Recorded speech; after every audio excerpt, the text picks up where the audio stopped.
Buenos días, tengan todos ustedes. Muchísimas gracias por acompañarnos en esta reunión de AME Sabatina. Y como todas las sesiones, pues tenemos dos grandes ponentes de lujo, quienes el día de hoy nos hablarán de la leucemia mieloblástica aguda, algunos factores genéticos y del síndrome mielodisplásico acerca pues del tratamiento ahora del gran abanico que se tiene para esta patología. Y qué mejor que se coordinara por el doctor Andrés Gómez de León, conocido por todos ustedes, un gran hematólogo, quien forma parte de la mesa directiva de AME actualmente. Él es vocal del Comité de Actividades Científicas, quien lo ha venido desempeñando en forma magistral. Como ustedes se han dado cuenta, todas las sesiones han sido excelentes. Y bueno, pues gracias a ustedes por acompañarnos. Y sin más preámbulos, pues le doy la palabra al doctor Andrés Gómez de León, quien coordinará esta sesión. Muchas gracias. Hola a todos, muy buenos días. Yo soy Andrés Gómez. Muchas gracias, doctor Ángeles, por la amable presentación. El día de hoy vamos a hablar sobre la estratificación genética, el análisis genético y las novedades en leucemia mieloblástica, mielodisplasia y las terapias blanco que tenemos y por qué es importante hacer este estudio y bueno, cómo es algo que está avanzando rápidamente y cambiando y es un tema tan difícil y para ello enlistamos la ayuda de dos grandes ponentes que van a estar con nosotros. Entonces, sin antes, quisiera mencionarles y recordarles que se registren a nuestro congreso.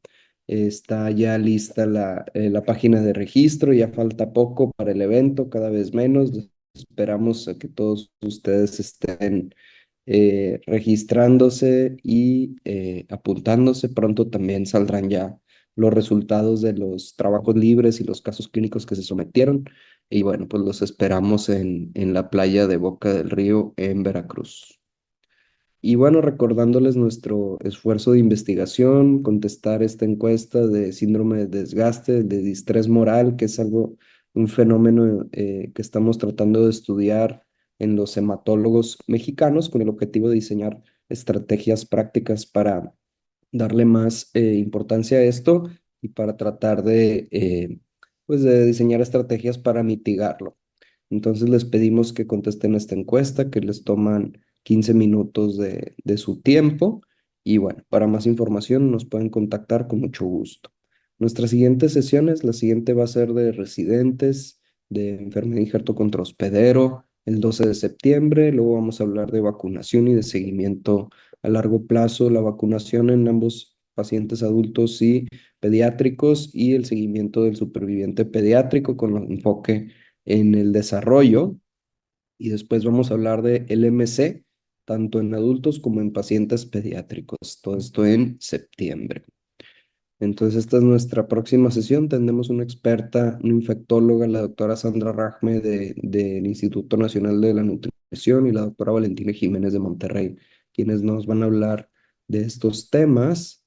Y bueno, para esta sesión, saben todos ustedes que pues nos apoyan para tener una traducción simultánea, el apoyo audiovisual y todo lo que se necesita para que estas sesiones sean gratuitas para nuestros socios y no solo para nuestros socios, sino para todas las personas que se quieran conectar, porque no está esto libre y abierto para el mundo. Es totalmente gratuito y en esta ocasión le agradecemos a la compañía Servier que quienes fueron tan amables de patrocinar la sesión y gracias a ellos pues estamos aquí reunidos. Muchas gracias. Y bueno, voy a presentar a nuestra primera ponente, la doctora Anne Catherine Eisfeld, es hematóloga, oncóloga, es experta en análisis genético en leucemia mieloblástica. La doctora está en la Ohio State University y ella se enfoca en la diversidad molecular de la leucemia mieloblástica y actualmente les puedo decir que la doctora Eike está interesada no solo en los genes de los pacientes que atienden Ohio, sino de las personas con LMA en todo el mundo y está trabajando activamente en tratar de discernir estas diferencias y bueno, incluyendo a nosotros los mexicanos en estos esfuerzos. Entonces estamos muy emocionados de todo lo que nos tiene que enseñar la doctora AK. Y después tendremos al doctor Wellington Fernández. El doctor Wellington es hematólogo, también tiene un doctorado, es investigador. El doctor está en la Universidad de Sao Paulo y es experto en leucemias agudas. El doctor Wellington tiene muchas publicaciones sobre la atención de personas con leucemias agudas en Brasil y como reflejo de otros países de medianos y bajos ingresos. Y bueno, el doctor Wellington nos va a hablar de cómo podemos implementar esta información genética y agradecemos mucho su perspectiva porque en muchos sentidos pues es muy relativamente similar el contexto en el que atendemos pacientes tanto en Sao Paulo, en Brasil, como en nuestro país. Entonces, cómo él toma esta información y la modifica y la digiere y la transforma en acciones que pueden beneficiar a sus pacientes. Entonces, recuerden que pueden escuchar esto en el idioma original. Ahí le pueden hacer clic si quieren escuchar las ponencias en inglés o en español. Pueden escucharlos en la manera en la que ustedes gusten. Y al final no se olviden descargar la constancia para que puedan tener el valor curricular de la sesión. Ahí le tienen que picar para descargar el documento y bueno, también dejarnos sus opiniones para saber cómo podemos mejorar y qué podemos hacer como sociedad para mejorar la calidad de nuestro trabajo para ustedes. Y con eso los dejo con la doctora AK. Muchas gracias. Muchas gracias, doctor Gómez, doctora María de Los Ángeles. Es un honor para mí estar aquí. Gracias a todos por acompañarnos, por estar aquí en el día de hoy. Estoy muy entusiasmada en espera de esta conversación con ustedes. Mi introducción va a ser breve, pues para tener tiempo para los datos y para ver si llegamos a ver todo, porque tengo mucho que decirles. Como sabemos, la clasificación de esta enfermedad está basada en la morfología de los blastocitos leucémicos y la displasia asociada, también de las anormalidades cromosómicas específicas y también de las mutaciones genéticas recurrentes. Realmente ha habido un cambio exponencial en esta materia. Hemos hablado de mutaciones. Biológicamente, las modificaciones son muy importantes, contribuyen a la iniciación de la enfermedad y sabemos que el orden de las mutaciones y el tipo va a cambiar el resultado. La relevancia química ha cambiado mucho más con los últimos años. Durante muchos años, las mutaciones se usaban para guiar en la prognosis. Ciertas mutaciones tenían desenlaces diferentes y todo lo que sabemos de pronosticar se basa en tratamientos convencionales como la quimioterapia, etcétera.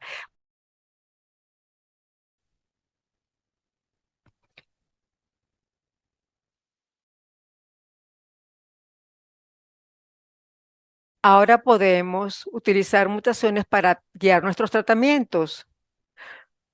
Podemos tener terapias frontline a los pacientes que han tenido resultados malos a las terapias estándares, pero también tenemos mutaciones objetivo a quienes podemos aplicar ciertos inhibidores.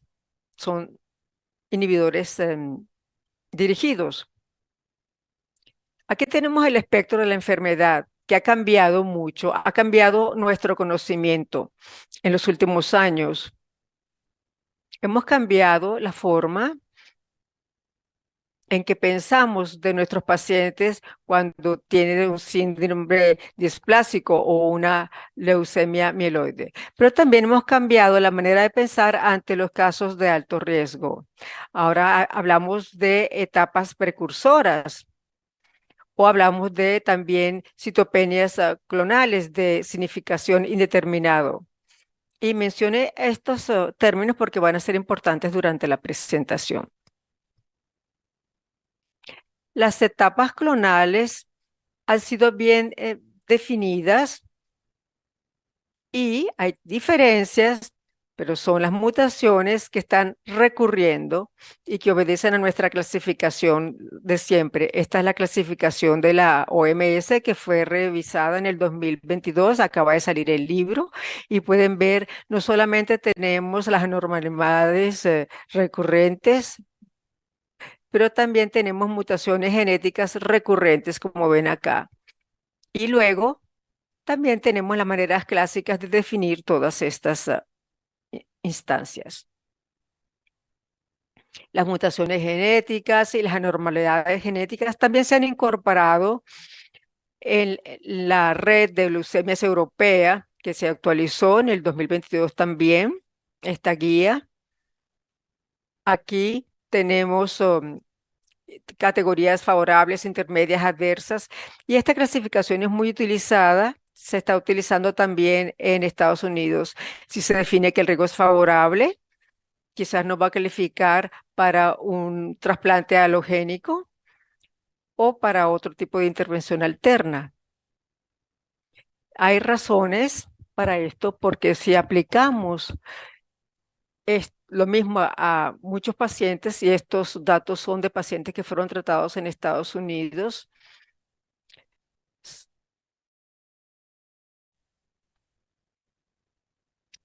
aquí tenemos una fuente de datos interesantes de Estados Unidos. Pueden ver, pacientes con riesgo favorable tienen, digamos, un resultado razonablemente bueno. Entonces, ¿qué podemos hacer para mejorar las asignaciones o evaluaciones de riesgos actuales? Yo me voy a centrar en tres aspectos en mi charla. Un aspecto importante, que es bastante nuevo, es entender y considerar los contribuidores o contribuyentes microambientales, como la inflamación, la respuesta inmune, que vienen de los factores externos, del entorno externo. Pero también tenemos que, como lo llamo yo, desenredar esos subgrupos de mal riesgo y dar datos o apoyo basado en los datos para escoger los tratamientos frontline. Y además tenemos que entender los factores que contribuyen macroambientalmente hablando y que constituyen a los factores genéticos y en todos los pacientes, no solamente en una minoría. Esta lámina ya se las mostré, es el espectro de la enfermedad mieloide. Una cosa que ha resultado evidente en los últimos años es que la inflamación es un factor determinante que conduce a la transformación desde las etapas precursoras a las tardías, por ejemplo, desde la etomoyesis clonal a el síndrome o neoplasmas mielodisplásicos. Entonces, hay muchos factores que hay que entender en el microambiente, en el microentorno. Y del año pasado se hicieron muchos estudios dirigidos por estas colegas que vemos acá, de Stanford University, Larsri y Nador. Hicieron secuenciación de células únicas. Y vean todos los casos acá. Aquí hay pacientes adultos y también pediátricos. Y estos científicos brillantes pudieron utilizar anormalidades cromosómicas pequeñas que podían detectar en las células individuales para definir qué células eran malignas en rojo y qué células de la médula de los pacientes pertenecían al microambiente y luego definir cada una de las consecuencias. Ahora, lo que fue importante observar es que las células malignas tenían como hallmark un alto grado de inflamación y esto se basa en esta secuenciación que ven aquí. Entonces, cuando se observó por primera vez el trabajo, se encontraron 240 genes representantes de esa firma inflamatoria o traza inflamatoria. Eso llevó a análisis de regresión sparse para llegar a grupos más pequeños, para algo que sea más aplicable. Entonces se llegó a 38 genes para tratar entonces de entender si estos pequeños genes inflamatorios tendrían algún significado. Pudimos definir un score que se llamó I-score, puntaje I, que ya les explicaré en unas láminas más adelante. Además, pues, del puntaje de malignidad de inflamación, el I-score, observamos una población muy interesante que se definió como de estas células atípicas B. Solo están presentes en adultos y en niños, pero no en individuos sanos.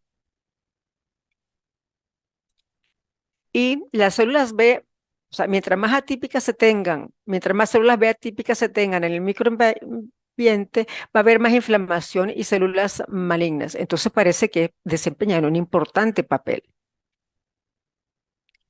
Y lo que podemos ver aquí es una gráfica basada en los datos obtenidos. Pueden ver la representación de los pacientes y es un mapa que se ha basado en los elementos determinantes oncogénicos principales. Aquí tenemos, por ejemplo, NPM1, aquí RONC-X1R, y a la derecha tenemos cuáles de esos pacientes van a presentar la inflamación más alta. Vean que ciertos grupos, como estos pacientes que también tienen NPM1 o estos que están acá en el centro, que son los que tienen MDS, parecieran tener también un grado de inflamación elevado. ¿Hay entonces una asociación entre la inflamación y el aspecto genético? Este es un aspecto muy interesante.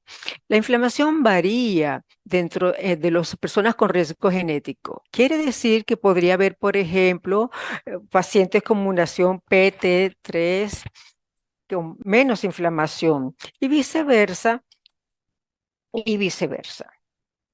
Entonces, si tratamos de ver si los pacientes tienen inflamación y encontramos los que tienen baja inflamación, independientemente del riesgo genético que tengan, van a tener un resultado favorable en comparación a los que tienen características de alta inflamación. Y entonces es posible separar los desenlaces entre estos grupos. Entonces, hemos visto que la inflamación realmente desempeña un papel muy importante en la LMA, y no solamente en cuanto a las células malignas, sino que hay una alta asociación con el microambiente. Entonces, después de encontrar este aspecto novedoso de la LMA, sale la pregunta, ¿qué es lo que divide la inflamación o la promueve? ¿Es algo determinado solamente por las células cancerosas en sí o es otra cosa? Podría ser que sean factores ambientales del microambiente, que son los que están influyendo en el grado de inflamación que va a tener cada paciente individual. Entonces, hay una hipótesis probable allí, porque los pacientes con las mismas mutaciones presentan grados variantes de inflamación y eso va a influir en el desenlace. Entonces, estamos trabajando estrechamente con nuestros colegas de Anderson, por ejemplo, con la doctora Gaby, para ver, podemos captar información rápidamente antes de que se avance la enfermedad o incluso después para mejorar los desenlaces del tratamiento. El otro aspecto al que voy a referirme es que en el futuro va a ser necesario desenredar estos subgrupos de bajo riesgo y darles apoyo basado en los datos. Pongo este ejemplo de una LMA relacionada con mielodisplasia. Voy a llamarla AML-MR. Es una entidad muy interesante. Hay poca supervivencia y lo interesante aquí es que hay un cambio en la definición de esta enfermedad. La definición ha cambiado completamente debido a la acción de la OMS y ELN. Antes, para que se considerara que la persona tuviera LMA-MR, había que conocer el síndrome previo mielodisplásico o tenía que haber evidencia de displasia al hacer el diagnóstico. Pero todo esto ha sido actualizado y ahora tenemos que ver anormalidades citogenéticas definidas y mutaciones genéticas diferenciadas. Entonces, en base a esto se dirá si el paciente tiene LMA-MR relacionado con la mielodisplasia. Y hay terapias, por ejemplo, Vixeos, Venetoclax, que se han aprobado y que se pueden usar en frontline para estas tipo de leucemia relacionado con la mielodisplasia. Entonces ahora estamos frente a un criterio totalmente distinto. Tenemos pues que saber si todas estas LMA-RM son las mismas o no. Ver si en el futuro estos pacientes serán candidatos para otros tratamientos frontline. Además, está el tema nuevamente de la inflamación. Hay que saber lo importante que es la inflamación en la progresión de la enfermedad, pero para eso tendremos que ver si hay subconjuntos particulares en los que haya que considerar la inflamación de una manera particular. Y aquí les estoy mostrando datos que no han sido publicados, pero se habla de una supervivencia heterogénea en grupos mutacionales. Por ejemplo, aquí a la izquierda, fíjense que a la derecha, menor supervivencia. A la izquierda tenemos el porcentaje de pacientes sin enfermedad y los otros con enfermedad residual. ¿Qué más en las nuevas guías? Si hay una mutación relacionada con la mielodisplasia o si tenemos una mutación NPM1C al mismo tiempo, el paciente se va a considerar todavía de riesgo favorable. Quiere decir que la presencia de NPM1C más la presencia de la LMA-RM van a tener un peso distinto. Entonces, parece que las mutaciones aquí van a determinar ese grado de riesgo. Nuevamente, vamos a la inflamación, sobre todo en la LMA-RM. Aquí tenemos los de baja inflamación. Vean acá, parece que les va mejor con el tiempo. Y esto se aplica también en estos grupos de mutaciones de la parte superior de la gráfica. Y ahora voy a cambiar de tema. Este es mi tema favorito, que es la importancia, es decir, ver el elefante que está en la sala. ¿Qué pasa si tratamos de aplicar esta clasificación que yo les acabo de describir a los pacientes que no son de antecedentes europeos o que no son blancos? Estas cifras son pocas, son reducidas. Estamos usando una clasificación que no nos está dando buenos resultados. ¿Les sorprende esto? Bueno, yo creo que no sorprende. Esto nos sorprende porque si ustedes piensan en cómo llegamos nosotros a estas clasificaciones de riesgo, y yo trabajé en eso justamente, y es que primero el paciente tenía que venir a nosotros presentando CCC. En segundo lugar, había que meterlo en un ensayo clínico, darle tratamiento y el sitio de tratamiento tenía que ser lo suficientemente grande para poder contribuir con los estudios pivotales. Y luego salían los manuscritos que tenían que ser incorporados en ELN o en la NCCN. Pero veamos esos manuscritos sobre secuenciación. Ya la cifra no es más de 2.000, ya vamos por más de 3.000. Menos del 2% han sido pacientes negros autorreportados y menos del 2% pacientes hispánicos. Es decir, no sabemos nada sobre esos pacientes que no sean blancos, que no sean, digamos, de antecedentes europeos. Y los factores que responden o a los que se atribuye esta disparidad son multifactoriales. Brevemente, mencioné ya algunos, voy a mencionar otros. Están los factores socioeconómicos. Esto es un estudio que se basó en Estados Unidos. Allá los investigadores definieron estatus socioeconómico. Eso se hace allá con base en el área donde vive el paciente. Aquí pueden ver a la izquierda el código, la leyenda. Entonces, ahí tienen bajos nivel socioeconómico alto está el número de pacientes y los que tienen menos nivel socioeconómico tienen menos supervivencia. En general, esa fue la conclusión. Aquí tenemos otra clasificación. Los que no gozan de buenas condiciones sociales. Aquí tenemos también un impacto de eso en la supervivencia.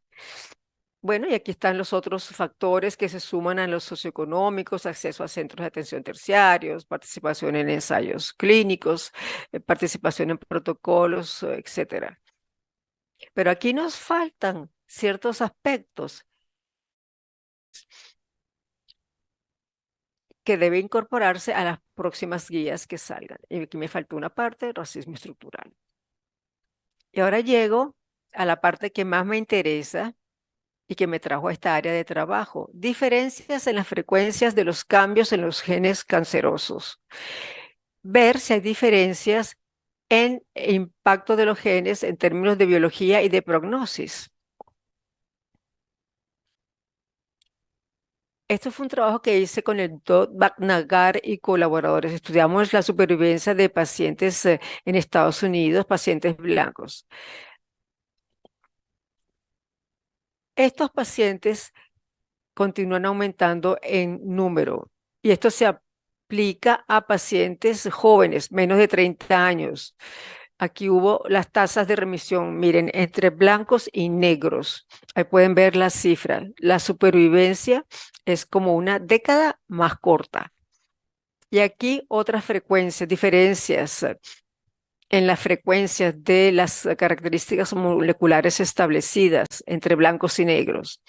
Estas diferencias también son ciertas en los pacientes que están en África. Estos datos me los dio el doctor Marshall, de África del Sur y de Nigeria. Allí las mutaciones se presentan en solo 7.5% de los pacientes. Bueno, y esto llevó al proyecto africano-americano de 4 fases. Se acaba de terminar. Va a ser publicado la semana que viene. Está la doctora, que fue la primera persona en secuenciar un genoma en el laboratorio. Secuenciaron 150 pacientes. Hicieron una excelente secuenciación. Y lo que hemos visto es de los genes que mutaban recurrentemente, es decir, en más de 2 pacientes negros. 2/3 eran desconocidos y solo 1/3 había sido reportados anteriormente en grandes bases de datos. Y aquí tenemos 150 pacientes. Los genes de mayor mutación son estos, no nos sorprende. Ahí tienen encabezado por LF3. Y aquí abajo también los genes que mutan. 4% de los pacientes presentan genes desconocidos.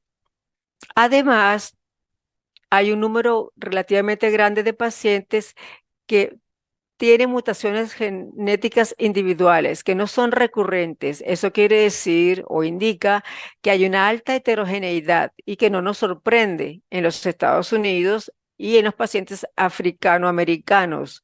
Habría que estudiar entonces áreas geográficas con más detenimiento para poder identificar recurrencias. Sin embargo, encontramos recurrencias en este gen PHIP que estuvo presente en el 100% de los pacientes. No ha sido reportado en LMA antes, pero se ve que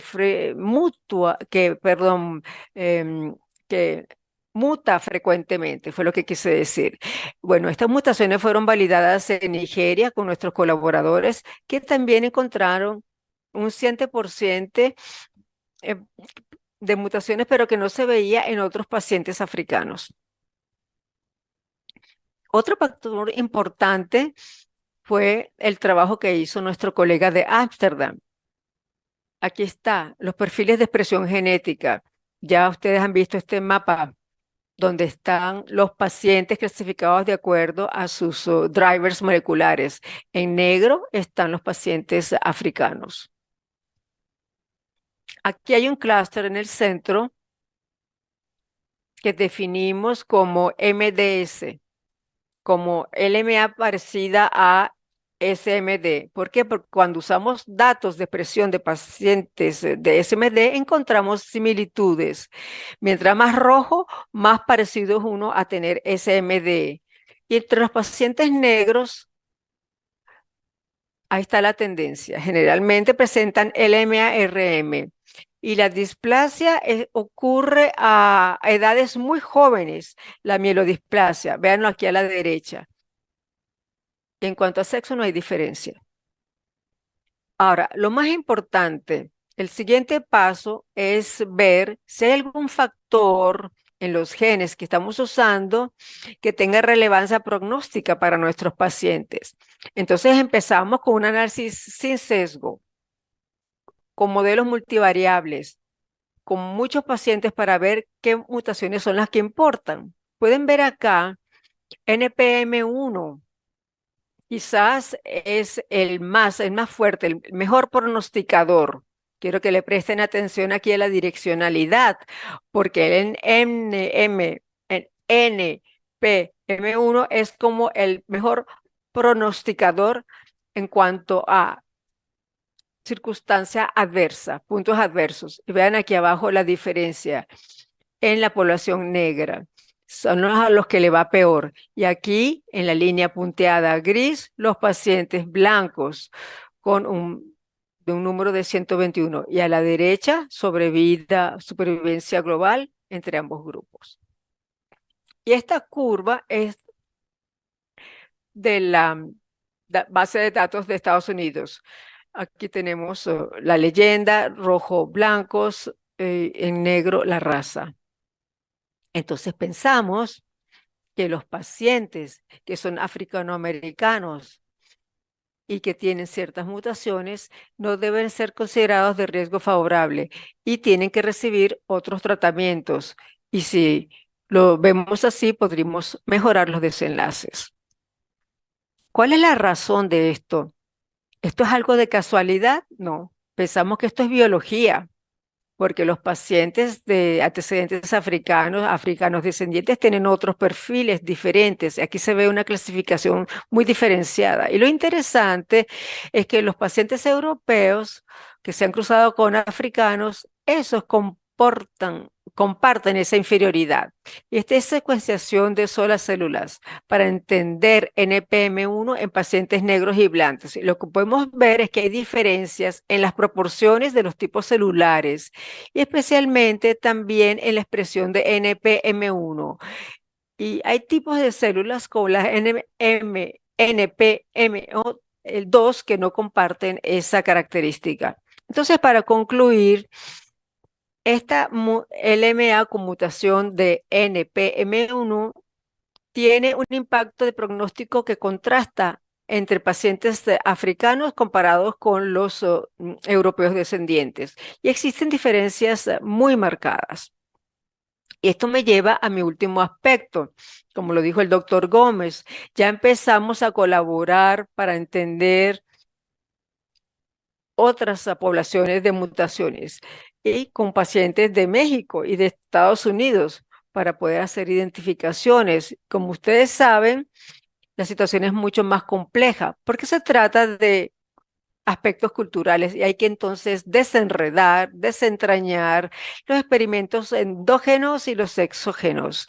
Tenemos lo exógeno, que es la experiencia vivida, y lo endógeno, que es el antecedente genético y constitucional. Esto es un gran desafío al que vamos a afrontar en los próximos años. Se va a requerir tener muchos pacientes, un número de pacientes grande de muchas diferentes regiones geográficas de cada país, porque esos datos de etnicidad van a ser fundamentales y de raza para poder reunir más información y para entender qué importancia tienen los factores microambientales dentro de la célula cancerosa. Entonces, todavía estamos a décadas de tener un conocimiento completo sobre la biología de la LMA. Tenemos que tener conciencia de esta brecha de conocimientos que existe todavía. Habrá más pacientes que marcarán negativos podrá haber diferencias en cuanto a la supervivencia y en relación con los marcadores establecidos. Y desde la perspectiva de la genética del cáncer, tenemos que estudiar más pacientes, sobre todo los pacientes que no vienen de Europa, sino de Estados Unidos y los que vienen de otros países. Y estoy abierta a toda la colaboración que podamos reunir para trabajar juntos. Y aprovecho para agradecerles ya el trabajo que han hecho conjunto. Por otra parte, hay que conocer esas variantes que son recurrentes, que no hemos visto, y ver cuál es su importancia en cuanto a su funcionalidad y cuáles son mucho más, digamos, dirigibles en términos de terapia.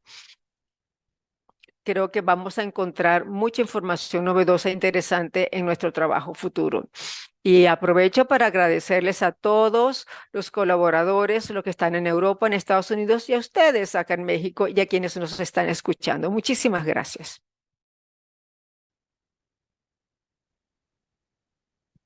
Hola a todos. Gracias, doctora. Y a los hematólogos que están en Brasil, les hablo desde Sao Paulo.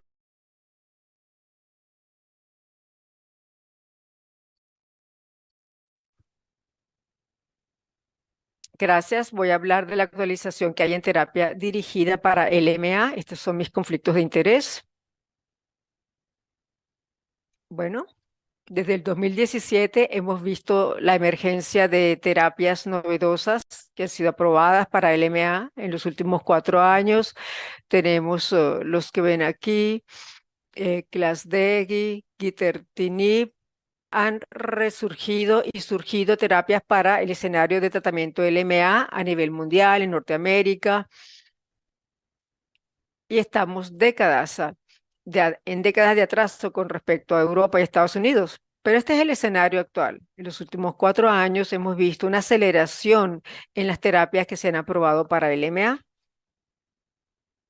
En los últimos años hemos tenido que adaptar nuestras terapias a nuestros pacientes. Hemos tenido que pasar de una talla única, de tratar a todos los pacientes igual, a tratar a los pacientes de otra manera. Antes se les trataba con quimioterapia intensiva, eso era lo que se hacía sobre todo en los 70, y tuvimos que pasar ahora a una terapia más adaptada a los pacientes, una adaptación que depende de la caracterización genética de esos pacientes.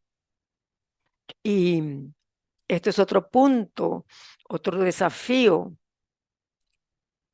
que vamos a afrontar en nuestra práctica médica en Latinoamérica, porque no todos los centros pueden realmente caracterizar genéticamente a los pacientes. Y además tenemos que tratar todo esto de la brecha de clasificación que hay, como lo acaba de mencionar nuestra doctora Anne Catherine.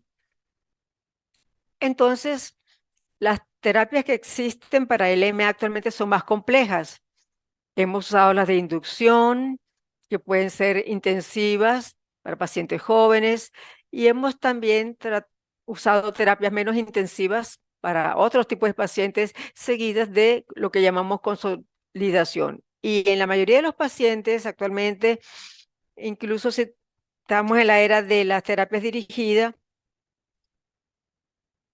sabemos que a veces los pacientes tienen que pasar por trasplante halogénico. Hay terapias de consolidación especiales para esos pacientes, lo sabemos. Y luego llegó la de mantenimiento para cierta fracción de pacientes que hayan sido tratados o para otros subconjuntos que tienen que recibir una terapia de mantenimiento y entonces se lo damos, pero eso es un subgrupo pequeño de pacientes. Eso es pues lo que está ocurriendo en la actualidad en términos generales. Para la LMA tenemos ciertas recomendaciones en cuanto al tiempo eh, que tenemos que dar seguimiento a estos pacientes. Aquí están las líneas de tiempo, 3 a 5 días, 5 a 7 días. A veces son difíciles de lograr estas líneas de tiempo en la práctica, incluso en los mejores escenarios. Yo en Brasil eso me pasa, no sé si en México es así. A veces en México, perdón, en Brasil uno logra algo completo. Uno a veces quiere usar más de una metodología, porque a veces hay algún tratamiento que no está disponible lo suficiente, entonces hay que usar otras tecnologías o pasar a cosas más convencionales. Y lo ideal sería que al final del primer ciclo pudiéramos tener todo este escenario, toda esta caracterización de casos y pudiéramos usar las mutaciones y las alteraciones genéticas para entonces decidir el tratamiento para el paciente. Pero bueno, reconocemos que hay muchas limitaciones. Deberíamos pues tratar lo ideal en 5 días. Ese es el tiempo para luego pasar a implementar una terapia dirigida durante el tratamiento de los pacientes.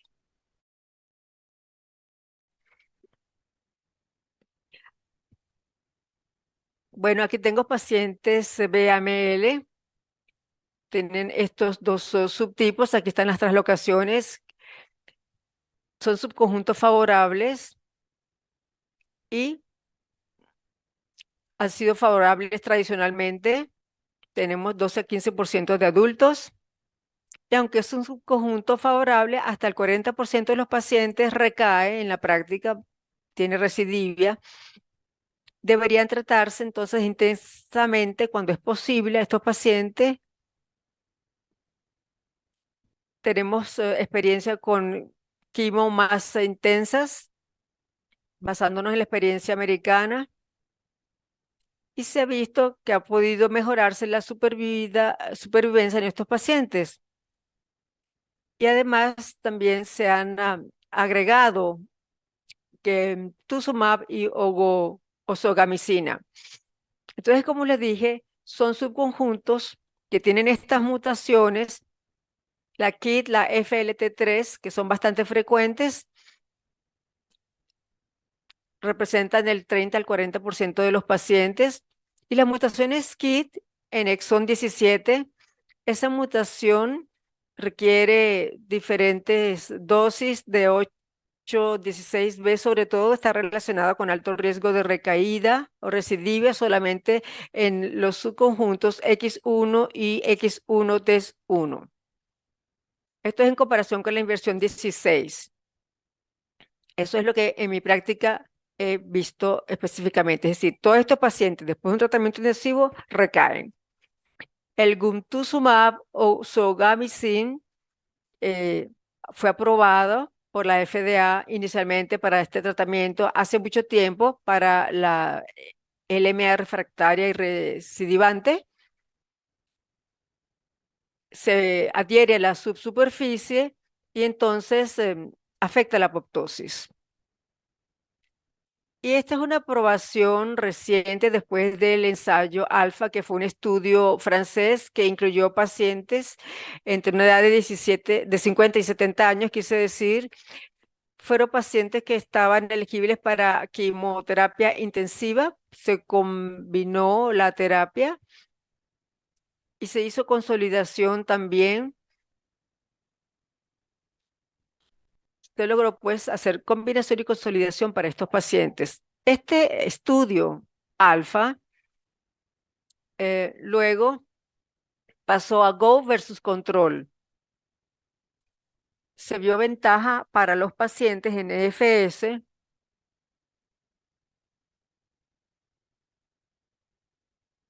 tasa de riesgo 0.56. Hubo una disminución en el riesgo de muerte, eso se vio en el seguimiento. Y en el análisis de subgrupos de esos pacientes, el beneficio se vio solamente en el subconjunto de favorable e intermedio. Este ensayo alfa sirve como la terapia guía, es decir, que es fácil de combinar con nuestras terapias actuales. Y los hallazgos de este ensayo coinciden con los de otros ensayos que comprenden, por ejemplo, este metaanálisis hecho con más de 3.000 pacientes de LMA que fueron tratados con estas combinaciones con terapia convencional intensiva y terapia de combinación. Esto destaca la importancia de GO y de la intensificación de la terapia frontline en estos pacientes de riesgo favorable e intermedio, de esos subgrupos. Una gran ventaja para tratar el riesgo de recidiva, y se vio así en el grupo favorable y en el intermedio. La diferencia no fue tan grande. Para el grupo de riesgo adverso, allí sí no se vio ninguna ventaja en usar una combinación de geo con quimioterapia. Aquí tenemos los pacientes CBF-AMLA de Dasatinib. Se está combinando Dasatinib con terapia o quimioterapia intensiva convencional. Aquí pueden ver los valores. Es una experiencia preliminar. Esto no está aprobado en muchos centros para la LMA. Las tasas de supervivencia son interesantes, pero es difícil llegar a una conclusión todavía definitiva, porque la combinación parece factible, pero no tenemos todavía estudios fase 3 para poder concluir, de manera que hay que hacer más estudios para concluir si se puede recomendar esto para la LMA. Y los inhibidores de FLT3, estas mutaciones saben ustedes que son bastante frecuentes en LMA. Tenemos las mutaciones que tienen una influencia negativa en el LMA. Hay diferentes inhibidores que han sido investigados para el FLT3 para poder solventar las situaciones. Tenemos los de la primera generación, ahí los tienen, midostaurin, sorafenib, lestaurtinib, y luego los de la segunda generación, pero que son menos específicos, gilteritinib, quizartinib, crenolanib, y actualmente tenemos otras generaciones en camino. Y los de la segunda generación, digamos que son más específicos para ciertas mutaciones FLT3, pero también pueden ser muy potentes. Y a veces, según los estudios preliminares, se ha visto que inducen más apoptosis. Tenemos algunos inhibidores que pueden apuntar a ambas mutaciones, las ITD, son los inhibidores tipo 1 y también para la mutación TKD. Pero esos apuntan solamente, o sea, para la mutación TKD solamente tenemos inhibidores específicos. Y luego está midostaurin, que es otro inhibidor, fue aprobado después del trabajo hecho con el estudio Ratify fase 3 con 717 pacientes con LMA y mutación FLT3 o TKD o ITD. Fue un estudio aleatorizado.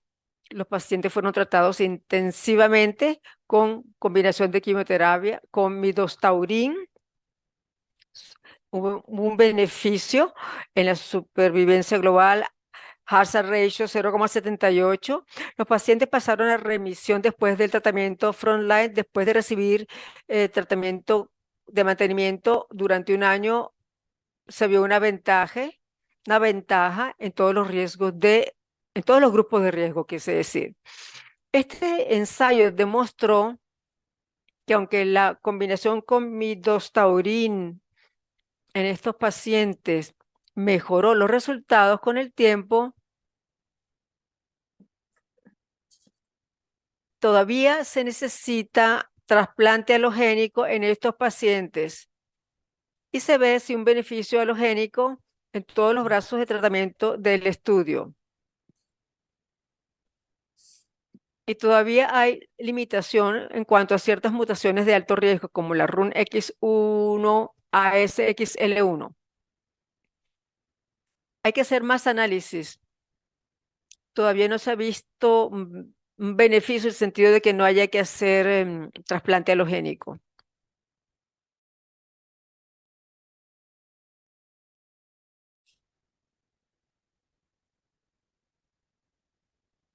Sorafenib, otro inhibidor, no está aprobado en muchos países para la LMA específicamente, se usa más bien para tumores sólidos. Es un inhibidor de la primera generación, tipo 2, para tratar la mutación FLT3. Se hizo este estudio de sorafenib aleatorizado. Se ha hecho también comparaciones históricas de sorafenib con la quimioterapia tradicional intensiva. Se ha visto un beneficio de supervivencia y de respuesta en ciertos pacientes, pero todavía los resultados no son contundentes. Es menos potente en ciertas mutaciones. Pareciera que no es la mejor opción en estos momentos. En Brasil hemos tenido algo de experiencia con sorafenib para la LMA refractaria y recidivante en pacientes con mutación FLT3. Ah, Hubo un momento que fue la única droga disponible en Brasil durante mucho tiempo para tratar a esos pacientes. Era el único tratamiento eficaz que se les podía dar a los pacientes en ciertos escenarios. Entonces sí tenemos cierta experiencia con sorafenib, pero los datos no son concluyentes. Como les dije, hacen falta más estudios. Luego, gilteritinib es de la segunda generación, perdón, tipo 1. Aquí está la dosis 120 miligramos por día con quimioterapia. Eso fue el objeto de estudio del ensayo Admiral. Los pacientes fueron aleatorizados. Unos escogieron gilteritinib, otros quimioterapia. Fueron 371 pacientes, como dije, aleatorizados. La mayoría tuvo recidiva, 60%, y 40% la refractaria.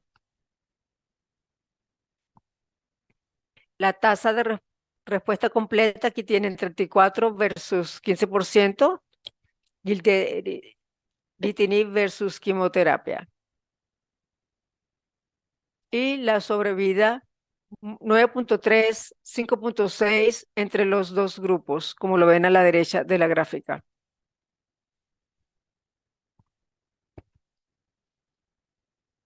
Los pacientes que desempeñaron mejor, sobrevivieron más, fueron los que pudieron lograr trasplante después de gilteritinib. Entonces, se sigue necesitando el trasplante. La mayoría de los pacientes vuelven a recibir gilteritinib después del trasplante. Todavía no se sabe la sobrevida definitiva cuál sería, pero se recomienda que se les administre el fármaco 2 años después del trasplante. Aquí tenemos otros estudios. Son estudios más pequeños. Se hizo la combinación de gilteritinib con ASA. Aquí hay uno fase 3 aleatorizado, no hubo diferencia. Y luego está gilteritinib más venetoclax o ASA más gil más venetoclax. Fase 1B y fase 1 y 2 respectivamente para estos estudios. La respuesta parece ser mejor, mayor. Hay muchos centros que conozco actualmente que aunque tienen recursos limitados, se están tratando de combinar estas drogas, sobre todo Asagil y Venetoclax. Y se llegan los pacientes a tolerar este triplete, se trata pues de aplicar esa terapia. Las tasas de respuesta es mayor. Quiere decir que beneficios de sobrevida a lo largo de los años, pero la tasa de respuesta, bueno, como les digo, parece ser alta, pero la combinación depende de la tolerancia. Aquí tenemos otros enfoques off-label que también los ha sugerido el grupo Anderson. Han tratado de tratar subconjuntos de pacientes más jóvenes con esta manera. Entonces han utilizado quimo intensa más gilteritinib 14 días y luego los pacientes que son elegibles pueden recibir trasplante y luego deben recibir tratamiento de mantenimiento con gilteritinib más ASA después del trasplante.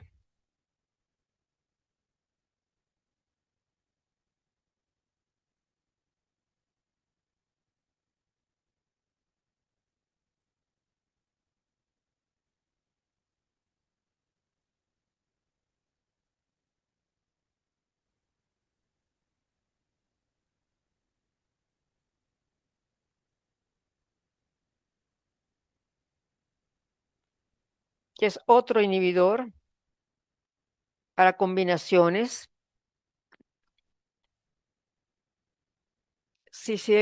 Después de la publicación del estudio Quantum First, donde se combinaron las terapias con quizartinib, se concluyó que hubo una diferencia de supervivencia entre los distintos brazos del estudio. La diferencia era independientemente de que el paciente fuera o no trasplantado después del tratamiento frontline. En un análisis posterior que se publicó hace poco, pudimos ver que los pacientes nuevamente desempeñaban mejor los que habían recibido quizartinib y los que habían podido tener trasplante después del tratamiento combinado. Venetoclax es otra droga que se utiliza actualmente mucho. Es un inhibidor de BCL2. Esta proteína apoptónica es muy importante y este es el estudio pues, que se hizo con venetoclax Viale A. Hizo comparación de usar venetoclax ven con ASA. Fue fase 3, aleatorizado, 431 pacientes, una edad mediana de 76 años, recibieron quimo intensa, pero también se vio que no hubieran tenido exposición previa a venetoclax. Hubo beneficio en cuanto a respuesta completa y también supervivencia. Venetoclax se ha convertido en el tratamiento de opción en ciertos pacientes con estas características. Aquí vemos los subgrupos genéticos IDH1 y 2 y NPM1. Esas mutaciones, allí el beneficio fue más pronunciado. Y en cuanto a los grupos que menos respondieron, tenemos TP53. Allí se ve que el efecto es menos pronunciado. Actualmente tenemos otros datos de combinaciones con venetoclax. Aquí, venetoclax con LDAC.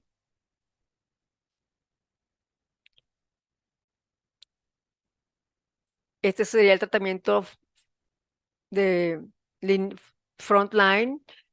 El estudio fue en 211 pacientes, fase 3, la dosis más alta, 600 miligramos por día. Y la tasa de respuesta completa puede ser menor, menos pronunciada, pero hay un beneficio en supervivencia a favor pues, de esta mezcla venetoclax LDCA. Otra opción, venetoclax con FLAG-IDA. El estudio aquí fue solo de 68 pacientes. Se ve un beneficio que no es concluyente, pero por lo menos hay datos del grupo de Anderson con estos 68 pacientes, fase 1B, 2, y la tasa de respuesta es alta. Si combinamos venetoclax con FLAG-IDA, la tasa se puede comparar con otras que han sido muy favorables. Y se ha hecho una comparación retrospectiva con un estudio alemán.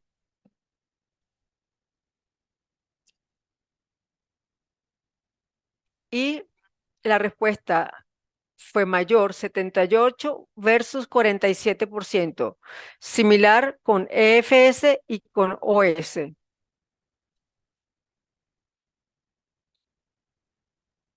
Es una combinación que yo sé que es difícil conseguir en Brasil, porque todavía no tenemos datos, pues, sobre eso.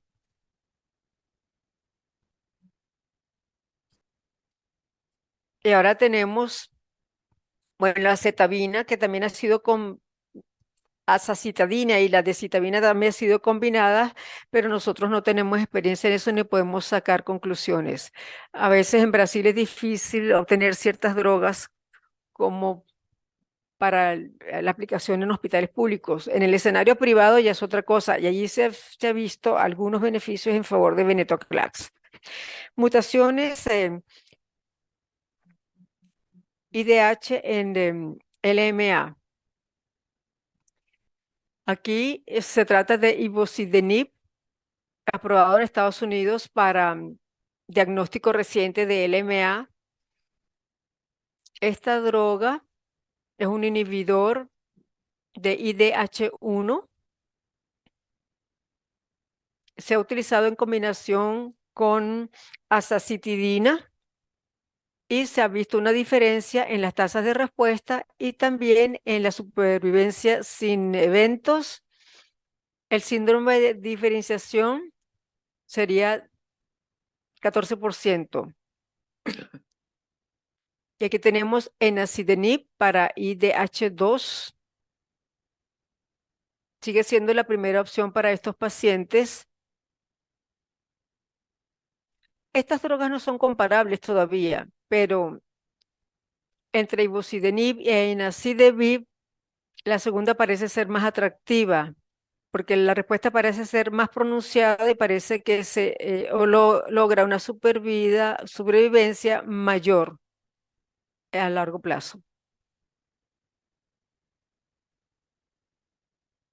Enacidenib se ha probado también como considerando su combinación con ASA y quizás como primera opción.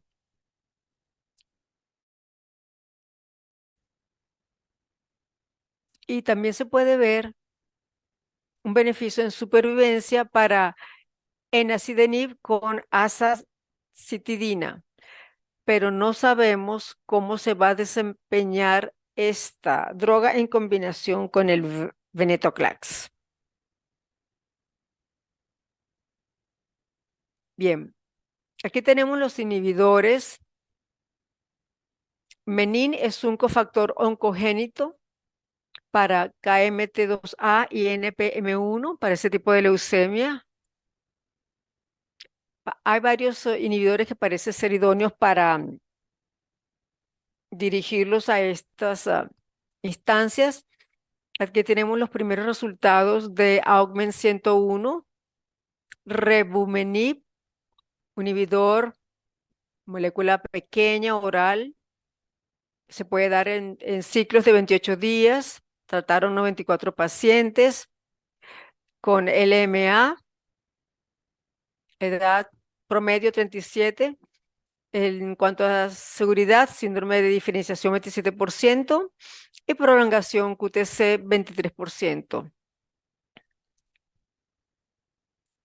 Pareciera ver que hay una respuesta completa en el 43%, lo cual hace que sea atractivo, pero el grupo fue pequeño realmente, como para llegar a conclusiones sobre recidiva o refractoriedad.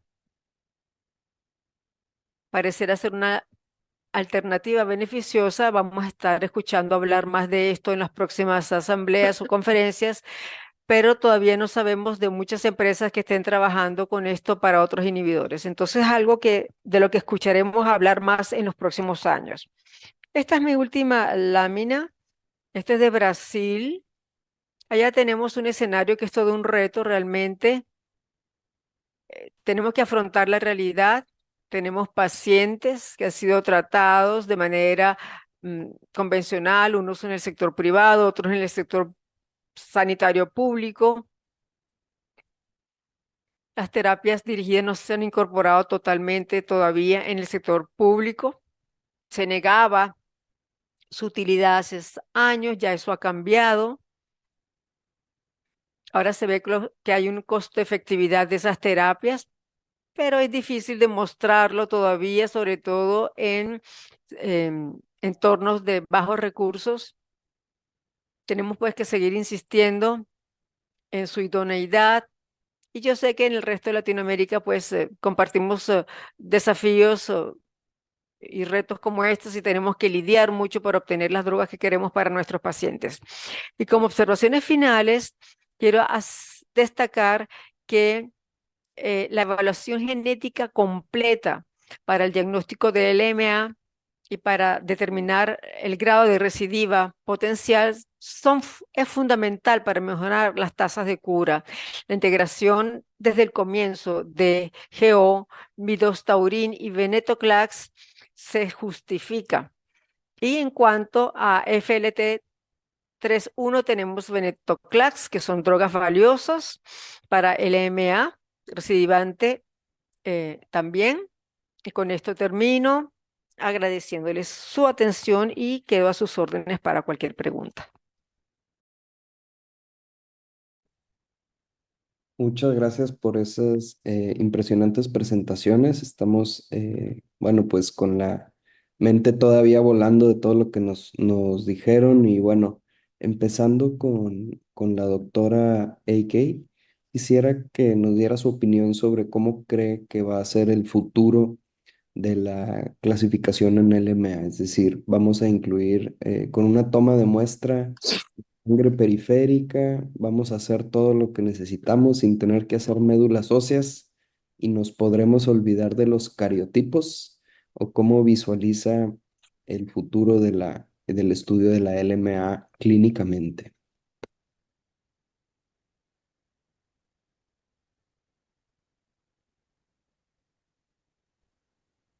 Estoy muy segura de que en un futuro no muy lejano vamos a poder obtener la información a partir de la muestra periférica. Sobre todo si podemos usar ahora más ADN. Realmente lo vamos a poder hacer con alta resolución y vamos a poder obtener mucha información sobre la leucemia. Y eso tiene su beneficio, porque vamos a poder saber más sobre los factores del microambiente. No vamos a poder olvidarnos de los cariotipos, tengo que decirlo, porque si no, me van a decir, me van a contrariar si digo que no. No nos vamos a olvidar de los cariotipos.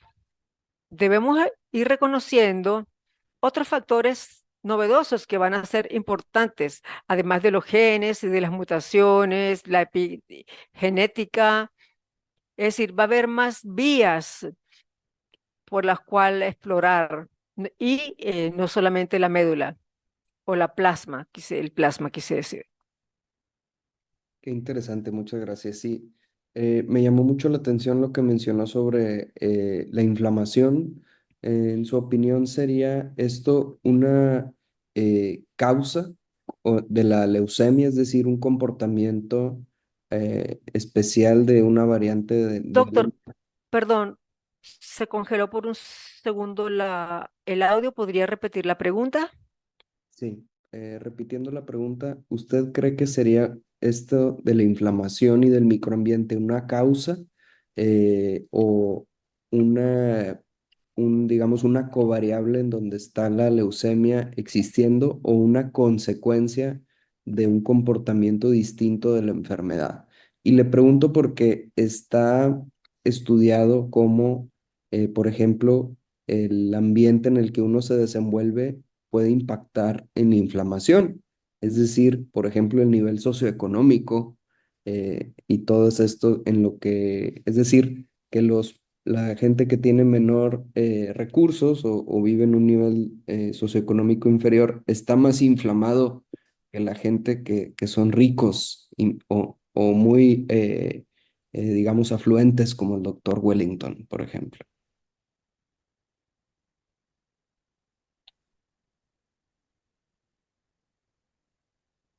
Excelente pregunta. Y hablo desde el corazón. Pienso especialmente el efecto que vemos de las células B y T. Eso va a estar muy asociado con los factores socioeconómicos, sumamente. Y eso va a ser un elemento determinante. También las toxinas, la exposición a las toxinas. Pienso que siempre va a haber factores intrínsecos, pero si yo pudiera predecir, yo diría que los principales elementos determinantes van a ser socioeconómicos, el entorno donde vivamos. Eso va a tener un gran peso en los desenlaces.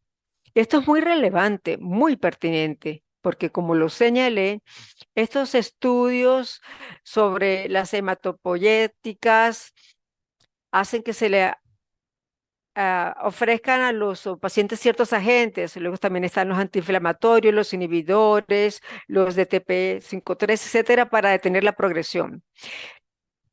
Se hace mucho esfuerzo en la medicación, pero también tenemos que entender qué es lo que estamos tratando. ¿Estamos tratando el resultado o podemos mejor invertir en la causa de esos factores? Pienso que tenemos que hacer ambas cosas al mismo tiempo, porque ambos aspectos son relevantes y no podemos subestimarlos. Qué interesante. Y quisiera, Y platicando de esto, hablar con el doctor Wellington y que nos diera su opinión sobre cómo es el panorama genómico en Brasil, si se ha hecho algún esfuerzo por definir esto que la doctora AK nos mencionaba, como pues hay mucho que no sabemos de LMA en nuestros países. Okay, great. estaba escuchando en español. Ujú. Sí, es algo muy heterogéneo lo que tenemos en Brasil porque es un país muy grande.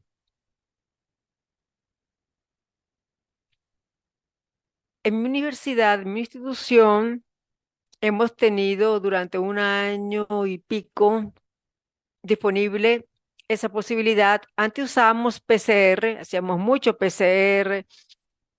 Podíamos clasificar la mayoría de los pacientes, digamos que el 78%, eh, usando PCR y la citogenética. Está disponible, cada vez lo está más en muchos centros. Y en cuanto al sector privado, sigue siendo un desafío, todo un reto, porque se depende mucho de que el paciente tenga un seguro, de saber si el paciente puede pagar eso. En el sector público está más a la disposición de los pacientes para ciertos subgrupos.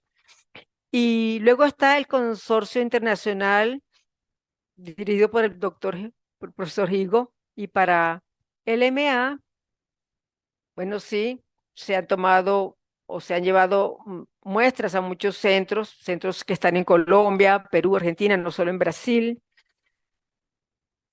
y también ICML.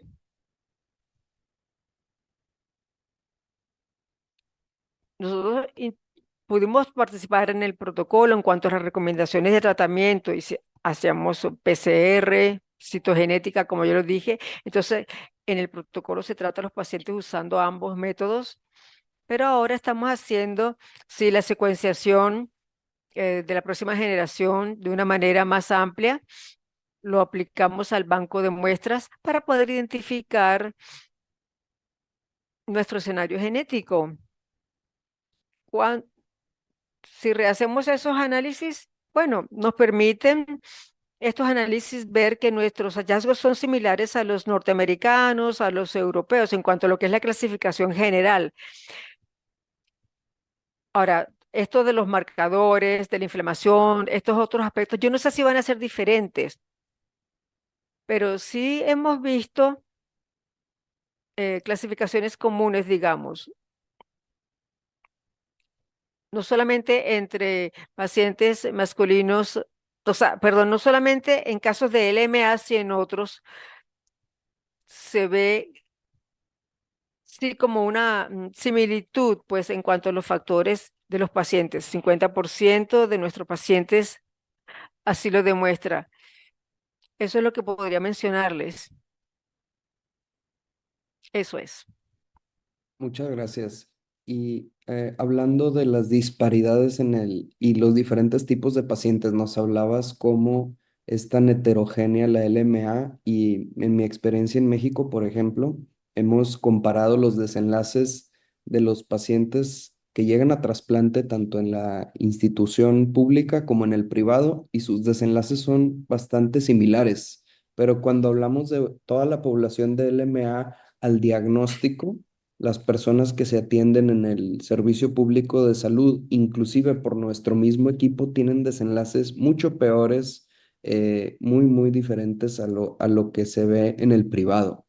Y bueno, tú nos hablabas de las terapias blanco, muchos cambios nuevos, pero también los cuidados de soporte, las alternativas y todo lo que sucede fuera del hospital, el área social, el apoyo de la familia, los problemas que compiten en LMA. Muchos adultos son jóvenes, no son tan adultos mayores que tienen que trabajar para sostener a su familia, etcétera, etcétera. Es decir, ¿cuál es tu experiencia atendiendo pacientes en ambas esferas en Brasil?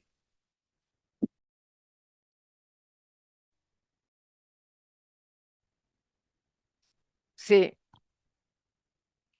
es el mismo problema que tienen ustedes, lo tenemos nosotros. En Brasil sí vemos esas dos realidades, la pública y la privada. Y lo que puedo decir es que la biología no es diferente. Los pacientes del escenario privado quizás tienen más acceso a tratamiento, pero también a veces se afectan a mayores infecciones.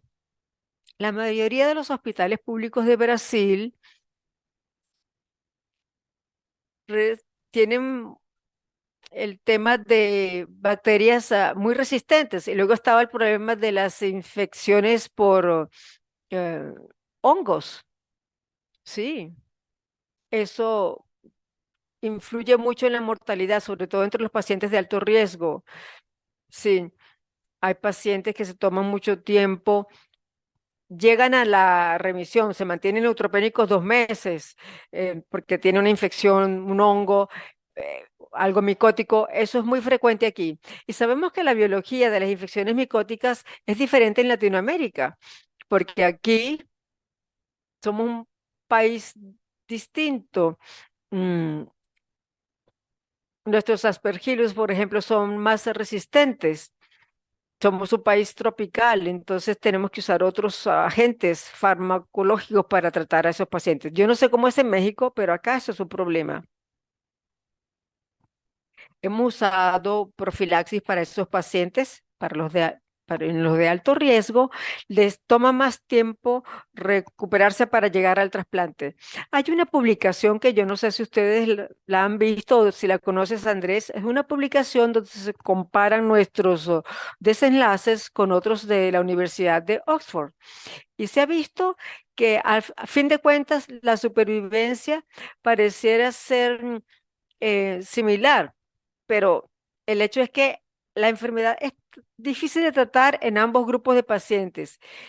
Si hemos visto una mortalidad mayor por las bacterias resistentes y su clonación, a veces esos pacientes se colonalizan antes de que lleguen a nuestro centro.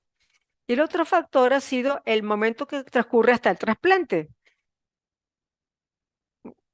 Nuestros pacientes tardaron más en llegar al trasplante en comparación con los pacientes de Inglaterra. Digamos que esos fueron los principales hallazgos. Entonces nuestra curva, digamos, se nos fue al suelo prematuramente en mortalidad.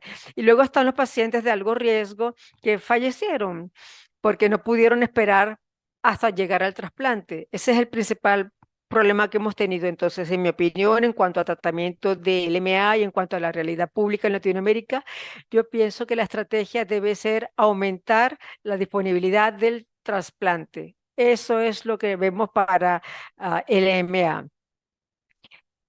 Estamos trasplantando nosotros ahora menos pacientes y hay que promover más los trasplantes. Hay que incorporar protocolos pediátricos, etcétera. Yo quien So que en cuanto a LMA, lo que yo veo personalmente es que la mayoría de los pacientes deberían ir a trasplante. Incluso los NPMA1 son muy difíciles de tratar, porque la mayoría va a recaer en nuestra práctica si se les trata solo con quimioterapia.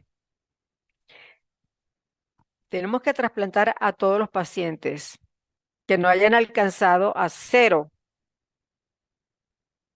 Y los pacientes que tengan otras mutaciones, porque de acuerdo a nuestro análisis, todos llegan a recidiva, independientemente de la edad, independientemente de si tuvieron un tratamiento o no, o si tuvieron la mutación TP53 o si recibieron el inhibidor FLT3. Entonces, la mayoría de los pacientes deberían ir a trasplante. En cuanto a porcentaje, yo diría que por lo menos el 80% debería ir. Mi opinión es integrar estas terapias nuevas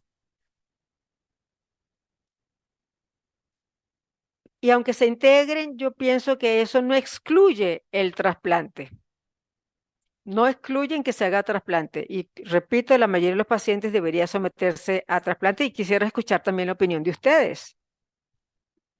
Coincido totalmente en tus comentarios y bueno, recordar que la doctora Eiki nos mostró brillantemente cómo estas clasificaciones que impactan día a día en la toma de decisiones vienen de información que no aplica necesariamente para todos los países y también recordar qué es lo que significa. Sabemos que inclusive los pacientes de riesgo favorable, pues muchos van a recaer y es una cuestión de secuenciar el tratamiento de manera correcta. Y si vemos de dónde viene toda esta información y cuántos pacientes que recaen se pueden trasplantar después en esos países, pues es de donde se obtiene la información. Si no tienes acceso al trasplante, pues entonces no necesariamente aplica la información para tu institución. Y creo que debemos aprender mucho sobre lo que tú nos dices, Wellington, sobre cómo podemos interpretar lo que está escrito en otros lugares y aplicarlo de una manera inteligente en tu realidad y en tu población y no necesariamente seguirlo ciegamente. Es que son las guías de ELN y esto es lo correcto que tengo que seguir porque me dicen mis colegas de otros países. Y con eso quisiera yo preguntarle a AK si la presencia del el diseño de los kits comerciales tiene un impacto negativo para el descubrimiento de estas variaciones, porque Wellington nos dice que pues la LMA es parecida en Brasil a lo que está descrito. Creo que en México todavía no hemos encontrado esa diferencia, como por ejemplo en la PH-like en LLA, que sí es una diferencia muy notable descrita en población hispana en Estados Unidos. Todos estamos usando kits de LMA comerciales, pero puede ser que haya cosas que no hemos descubierto, como nos mostraba en la población africano-americana. ¿Qué opina de eso, doctora?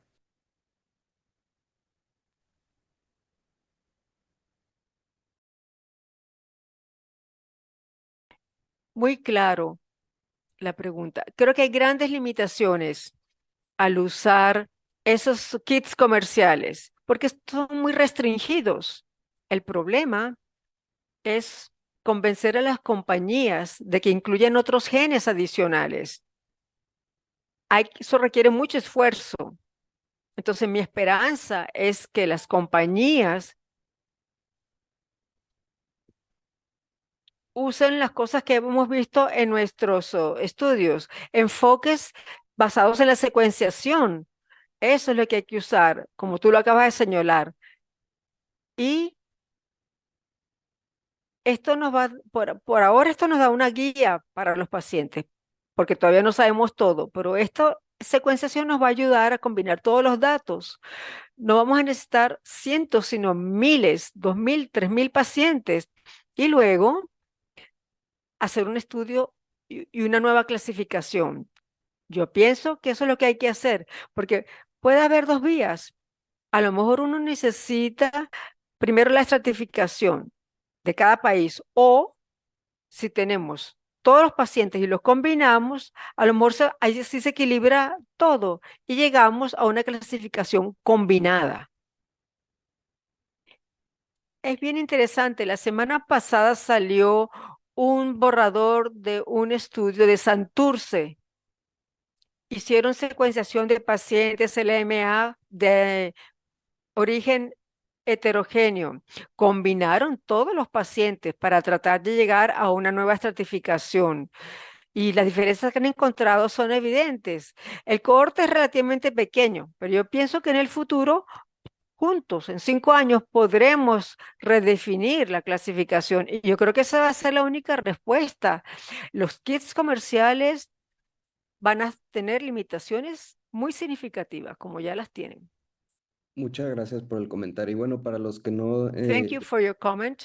están en el contexto, pues hay esfuerzos del grupo de trabajo de leucemias agudas, está varios investigadores del país, la doctora Roberta de Michelis, la doctora Nidia Zapata, un servidor, trabajando para compartir información con investigadores internacionales. Con Wellington hemos compartido también algo de información para aprovechar las herramientas que tenemos hoy en día para comunicarnos y para realizar esfuerzos y tratar de colaborar, porque pues nosotros no sabemos secuenciar exomas completos, pero la doctora AK sí sabe y podemos trabajar juntos. Y bueno, de cierta manera también los investigadores en Brasil siempre van un paso adelante, o diría alrededor de 10 pasos, porque Brasil está mucho más avanzado en cuanto a lo académico que nosotros. Pero bueno, seguimos todos aprendiendo de todos y esperamos que en el futuro próximo podamos generar esta información que tanto falta y también adaptarla a cada contexto clínico, ¿no? Que pues debe de haber alguna clasificación. Yo, por ejemplo, trato muy diferente a mis pacientes de la universidad que a los pacientes del hospital privado. Y eso, aquí tenemos una pregunta para Wellington sobre el mantenimiento, que esa es la pregunta del día en el tratamiento del MA. Es decir, en pacientes que reciben terapia intensiva, tomando en cuenta que en México tampoco hay azacitidina oral, si hay algún grupo de pacientes en quienes ustedes utilizan todavía mantenimiento, por ahí nos hablabas de FLT3 o no sé si hay algún otro grupo. Okay. Uh,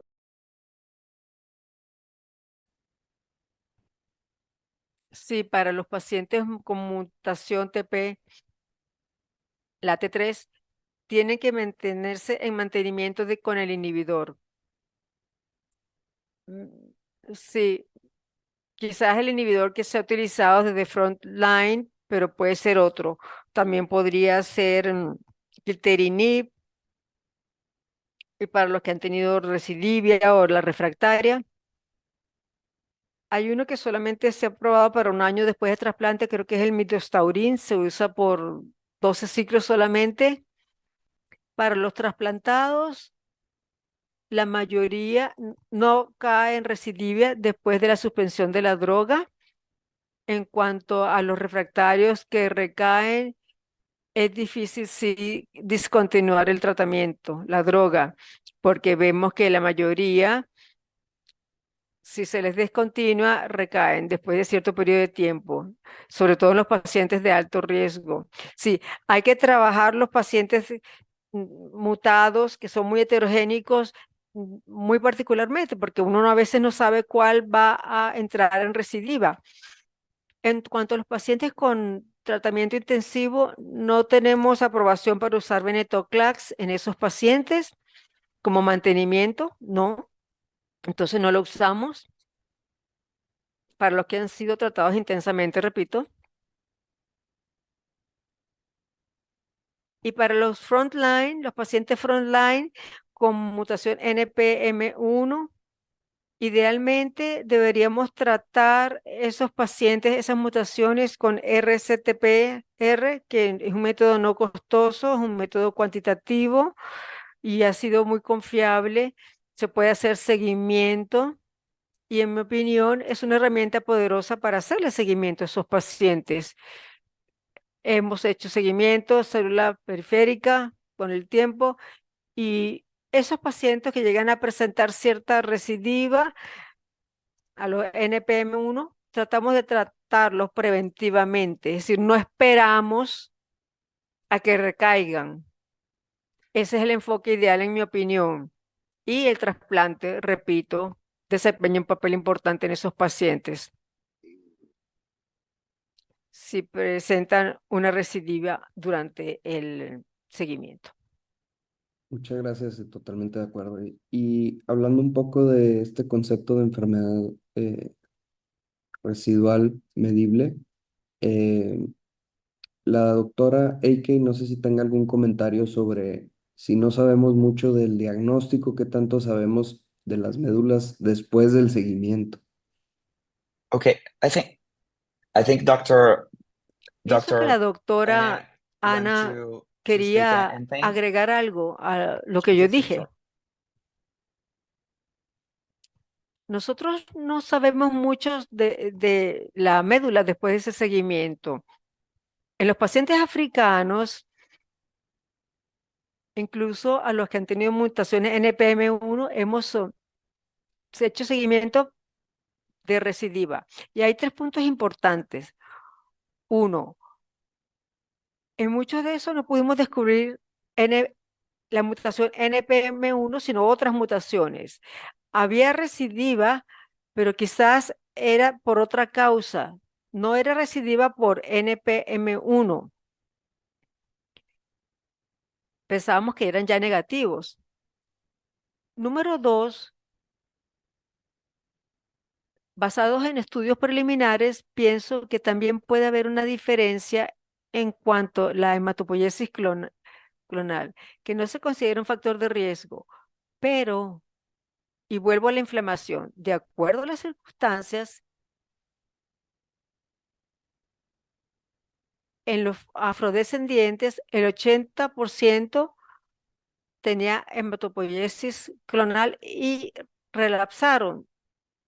Eso es lo que dijeron los datos. Hay que ampliarlo. Yo no puedo especular más de eso, pero mucho de eso es por el componente de enfermedad residual. Y otra cosa que no mencioné en mi charla y que en otro momento podemos discutir es que hay otro factor que es la frecuencia y el impacto de la enfermedad residual, porque estamos viendo cada vez con mayor frecuencia en otros países que eso tiene peso y hay que estudiarlo más, hay que entender mejor ese efecto de la residual.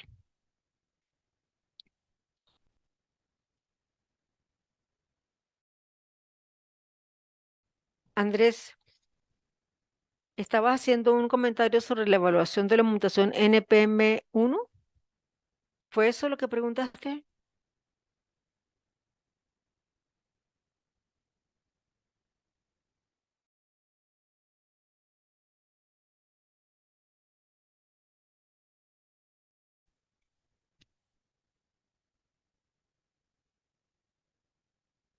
Andrés, ¿me escuchas?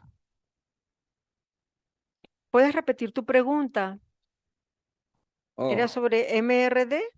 sí, sí, nos preguntaban aquí en el chat Yes, si there is a question here at the chat. existe algún otro método de Is there monitoreo any other method del NPM1 por PCR. Utilizan for radiografía o han NPM1 dado secuenciación masiva en PCR or mass sequencing?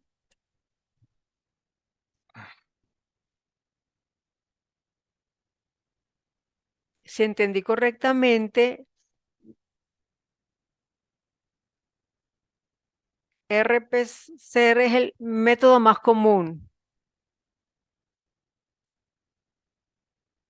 Como lo dijo la doctora, no es 100% exacto, porque el paciente puede recaer por otro clon, pero es el método más confiable que tenemos actualmente.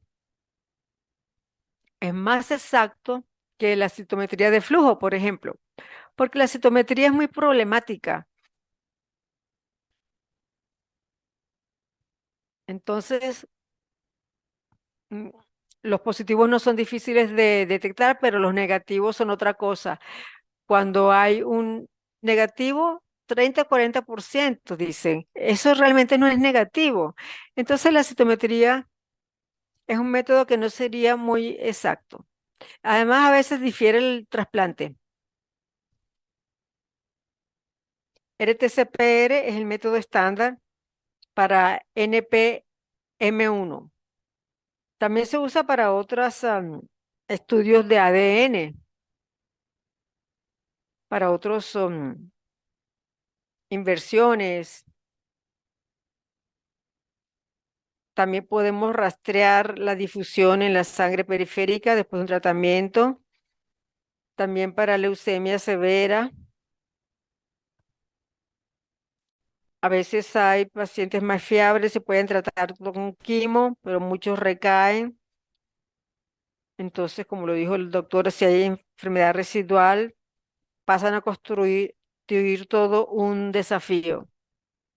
Y otra mutación aquí que es muy común, las XN, que son todo un reto porque muchos pacientes recaen. Entonces, muchas de esas recidivas podrían ser salvables. Uno expone al paciente a quimo, el paciente responde. Entonces, ese es otro escenario. Claro, el escenario, por supuesto, es querer curar al paciente en el primer intento de terapia. Pero agregó mi opinión de que sí, efectivamente tenemos que unir esfuerzos para entender más todos estos fenómenos.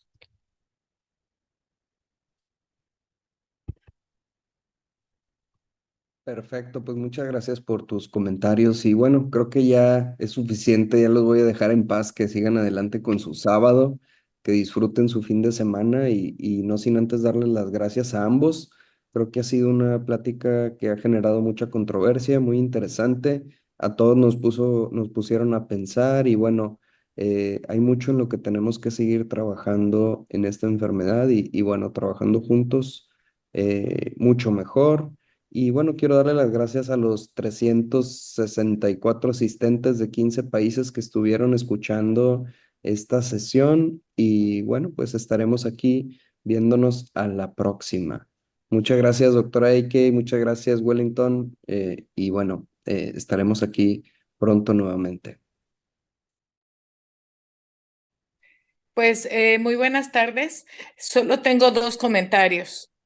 Uno, pues comentar que en México el cáncer es un problema de salud pública, justo por lo que se habló durante toda la sesión, que hacemos diagnósticos tardíos, en ocasiones no precisos, y que pues eso hace que haya una alta mortalidad, por lo que debemos de seguir sumando esfuerzos como ya bien también se comentaba, para que en un futuro no muy lejano, pues todos nuestros pacientes tengan la misma oportunidad de diagnósticos oportunos, precisos y los tratamientos de vanguardia. Como mencionaban también, sumarnos a todos esos trabajos de investigación, tanto nacionales como internacionales, ya que como comentaba la doctora, pues incluso hablando de este tema, poder hacer una reclasificación de esta patología tan importante. Y el segundo, pues agradecerle a la doctora Eisel, al doctor Fernández, de verdad fueron unas ponencias excelentes que nos dejaron muchísimo aprendizaje y como bien dijo Andrés, que coordinó como siempre magistralmente la sesión, nos hace pensar muchas cosas y también se nos vuela la imaginación cuando estaban dando estos temas. Como dijo Andrés, fue una reunión, igual que muchas, muy exitosa, con casi 400 asistentes, con 15 países que se unieron y pues esto me da mucha tranquilidad y mucha felicidad saber que los conocimientos que hoy ustedes nos brindaron sirvieron para muchos de los 400 asistentes que estuvimos en esta sesión. Muchísimas gracias y buenas tardes a todos los compañeros que se unieron a esta sesión en sábado al mediodía, pudiendo estar haciendo otras actividades, pues se unieron con nosotros y muchísimas gracias a todos. Buenas tardes.